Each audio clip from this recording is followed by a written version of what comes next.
अस्सलाम वालेकुम स्टूडेंट्स। उम्मीद है कि आप खैरियत से होंगे। अल्लाह ताला आपको खैरियत से ही रखे।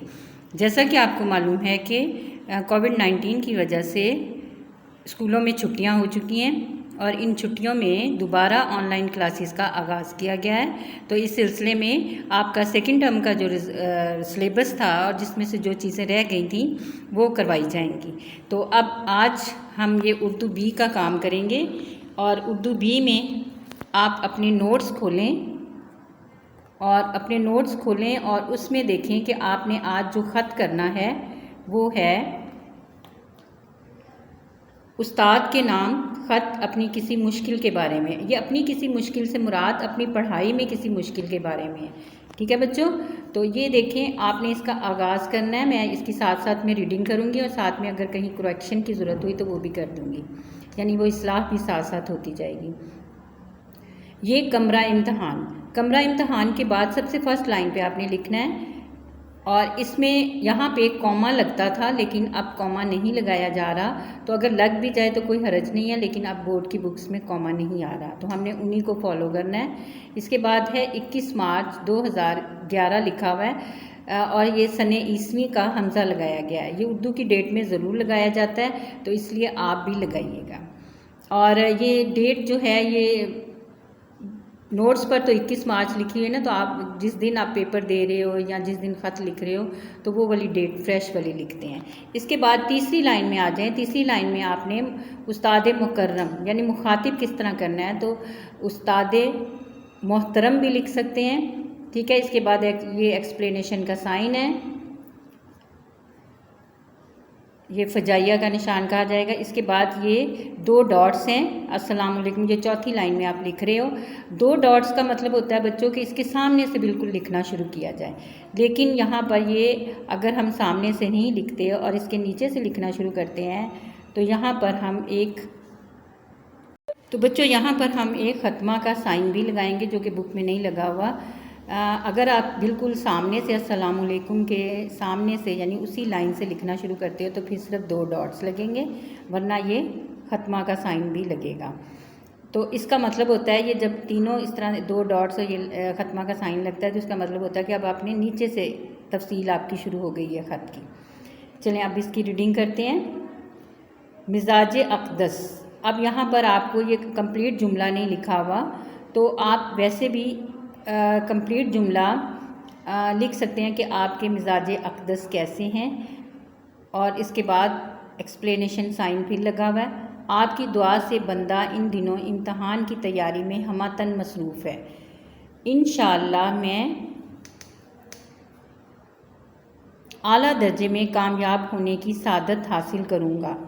वैसे मेरे तमाम मज़ामीन खूब अच्छी तरह तैयार हैं, लेकिन मुझे एक मुश्किल दरपेश है जिसके बाइस मुझे कुछ फ़िक्रमंदी लाहक है। अगर आप बंदा की मुशफ़िकाना सरपरस्ती फरमाएं तो मेरी ये मुश्किल हल हो सकती है। मेरी मुश्किल ये है कि निसाब उर्दू का हिस्सा गज़लियात, निसाब का मतलब होता है सिलेबस, निसाब उर्दू का हिस्सा गज़लियात खातिर ख्वाह तौर पर तैयार नहीं हो सका। ज़ाहिर है नज़म के मुकाबले में गज़ल का समझना और फिर इसकी मयारी तशरीह करना एक मुश्किल काम है। नज़मों का मतलब तो मैं बखूबी समझ चुका हूँ और इनकी तशरीह भी हस्बे इस्तेदाद यानी अपनी कोशिश के मुताबिक, अपनी हिम्मत और सलाहियत के मुताबिक तैयार कर लेता हूँ, लेकिन गज़लों के सिलसिले में मुझे दिक्कत का सामना है। ये लफ्ज़ दिक्कत लिखा हुआ है यानी मुश्किल का सामना है। गज़ल के अशार देखने में तो सीधे सादे होते हैं, लेकिन इनकी तशरीह के लिए अपनी तरफ से भी कुछ लिखना पड़ता है। जब हम ज़ाहिरी अल्फाज को देखते हैं तो हम इन्हीं में उलझ कर रह जाते हैं और इन जज्बात व एहसासात को समझने से कासिर रहते हैं जो इन अल्फाज के पर्दे में पोशीदा होते हैं। मैं आपकी रहनुमाई में इसी मुश्किल को हल करना चाहता हूँ और फिर मुझे मयारी किस्म के अशार भी बहुत कम याद हैं। मैं आपके ज़रिए ऐसे अशार का ज़ख़ीरा फ़राहम करना चाहता हूँ मैं चाहता हूँ कि मुझ में किसी हद तक अदबी ज़ौक़ पैदा हो जाए। मुझे उम्मीद वासिक है, यानी मुझे मुकम्मल और सच्ची उम्मीद है। वासिक है यानी सही या मुकम्मल उम्मीद है कि आपकी सरपरस्ती में मेरा मकसद हासिल हो सकता है, या लिख सकते हैं मुझे अपना मकसद हासिल हो सकता है। उम्मीद है आप मेरी इस गुजारिश पर हमदर्दाना गौर फरमाएंगे और अज़राहे मेहरबानी मुझे कोई ऐसा वक्त बताएं कि जिसमें आप बआसानी मेरी रहनुमाई फरमा सकें। इस तरह मैं आपकी खिदमत अक़दस में हाजिर होकर इस मुश्किल को हल कर सकता हूँ। इस मकसद के लिए मुझे कम से कम 1 माह दरकार होगा। उम्मीद है आप हस्बे साबिक़ मेरी रहनुमाई और मावनत का मतलब होता है मदद, रहनुमाई और मावनत फरमाएंगे। इसके बाद आपने अगले पेज पर आ जाना है।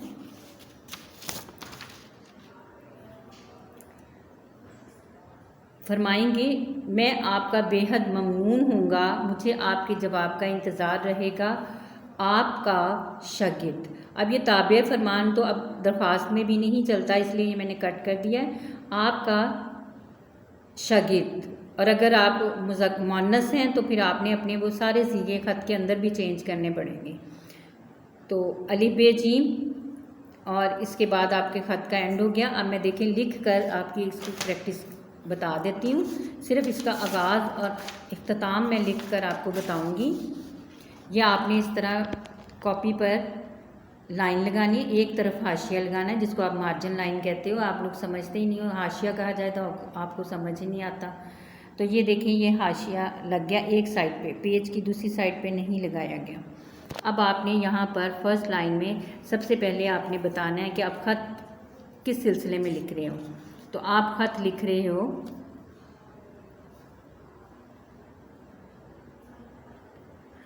उस्ताद के नाम,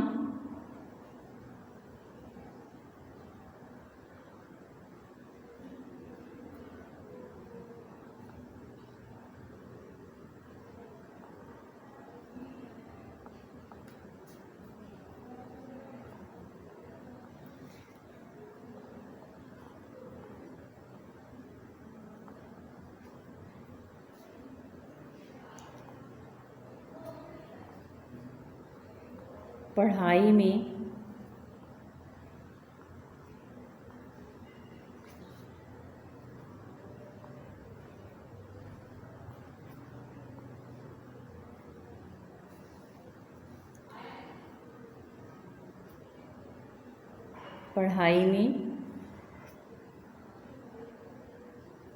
मुश्किल में मदद के लिए।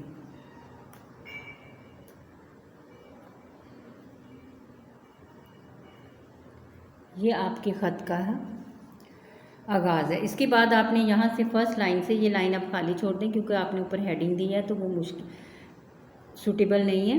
अब आप यहाँ से लिखना अपना ख़त शुरू करते हैं। तो यहाँ पर आपने कमरा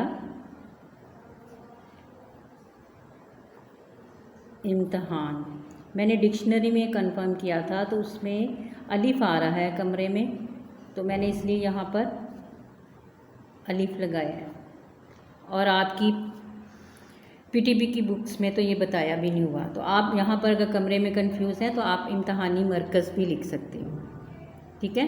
अब यहाँ पर कॉमा आपकी मर्ज़ी है तो लगाएं, नहीं मर्ज़ी तो नहीं लगाएं क्योंकि बोर्ड की बुक्स में नहीं आ रहा। इसके बाद आज की डेट है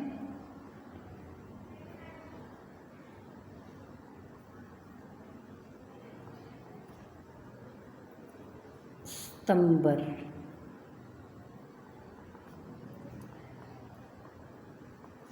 और 2021। ये अब हमज़ा इसलिए सने इसमी का हमज़ा लगेगा। और इसके बाद आपने उस्ताद को मुखातिब कैसे करना है, तो उस्ताद मोहतरम भी लिख सकते हो और उस्ताद मुकर्रम भी लिख सकते हो। तो यहाँ पर मैं मोहतरम लिख देती हूँ। काबिल एहतराम शख्सियत के लिए मोहतरम बोला जाता है। तो ये इसके बाद एक्सप्लेनेशन साइन है, ये ज़रूर लगाना होता है। अब आपने अस्सलामुअलैकुम अगली चौथी लाइन से स्टार्ट कर रहे हैं, तो अस्सलामुअलैकुम, अस्सलामुअलैकुम। आपने अस्सलामु के बाद वाव नहीं लगाना होता, ये गलती अक्सर बच्चे करते हैं। तो ये अस्सलामुअलैकुम। अब अगर आप इसके सामने से लिखना शुरू कर रहे हैं, यानी इस यहाँ से आप अपनी बात का आगाज़ कर रहे हैं, तो फिर आपने सिर्फ 2 डॉट्स लगाने हैं। लेकिन अगर आप जहाँ पर ख़त्मा का साइन भी साथ लगाते हैं तो इसका मतलब आप नीचे से शुरू करेंगे। ठीक है बच्चों, अब यहाँ से आपका ख़त शुरू हो जाएगा। ये मैंने आगाज़ बताया है। अब आप इसको पेन से लिखना शुरू कर सकते हैं। ये मैंने इसलिए मार्कर से बताया कि आपकी मार्कर से प्रैक्टिस भी हो जाए और आपने अच्छी तरह मार्कर से, कटी निब के मार्कर से ख़ास तौर पे प्रैक्टिस करनी है। और कटी निब का मार्कर भी आपका मुनासिब ही होना चाहिए। आप अगर आपकी राइटिंग बहुत गंदी आती है तो आप ज़्यादा चौड़ा वाला मार्कर नहीं लेंगे, यानी जिसकी निब आगे से चौड़ाई में ज़्यादा हो। तो उस पर लिखा होता है कितने पॉइंट का है ये, तो आप उस हिसाब से ख़रीद लें। ये देखिए मिजाज अक़दस, ये मैंने पेन से भी लिख के बता दिया कि यहाँ से आप पेन से लिख सकते हैं। अब यह देखिए सारे जो साइन इसके अंदर आ रहे हैं उनका आपको ध्यान रखना पड़ेगा। ये देखिए एक साइन यहाँ आ रहा है, आपकी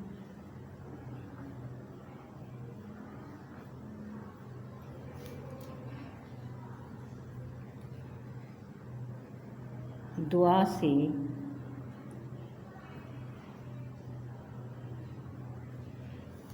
ये देख रहे हैं ना बच्चों, तो आपने भी अपनी राइटिंग को इसी तरह साफ़ सुथरा रखना है। इसके बाद ख़त का वही पैटर्न है जो शुरू है कि वही इसका मज़मून जो आपने यहाँ मैंने अभी रीड किया था, तो ये सारा आपको लर्निंग करना पड़ेगा, क्योंकि आपके लिए यही तो मुश्किल है कि अभी आपके पास अल्फाज का ज़ख़ीरा भी नहीं होता और मैट्रिक लेवल तक आपके लिए लफ्ज़ नए होते हैं।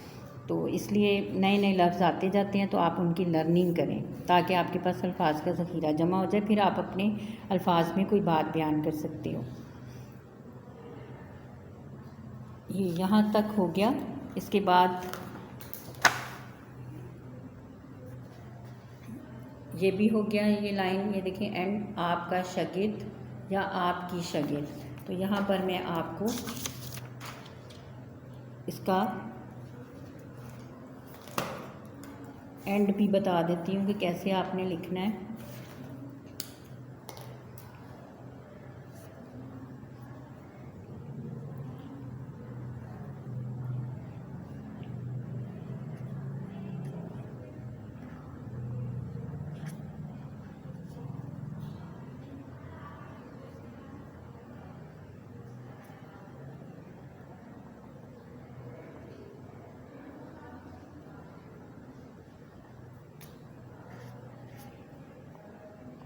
अब इसके बाद आपने यहाँ पर अलिफ बे जीम लगा देना है।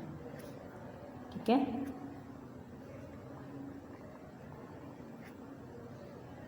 और ये कॉमास लगाने की ज़रूरत नहीं, ये इस तरह ये। ठीक है, ये आपका एंड हो गया।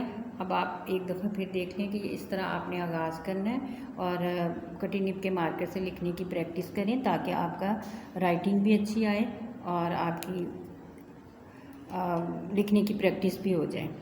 और इसे ज़रूर कॉपी पर लिखकर इसकी प्रैक्टिस कीजिएगा और इसकी लर्निंग भी बहुत अच्छी कीजिएगा। मुश्किल अल्फाज अलहदा से लिखकर प्रैक्टिस करें ताकि वो एक दफ़ा आपके हाथ से गुजरे तो आपको याद रहे। Okay students, wish you good luck.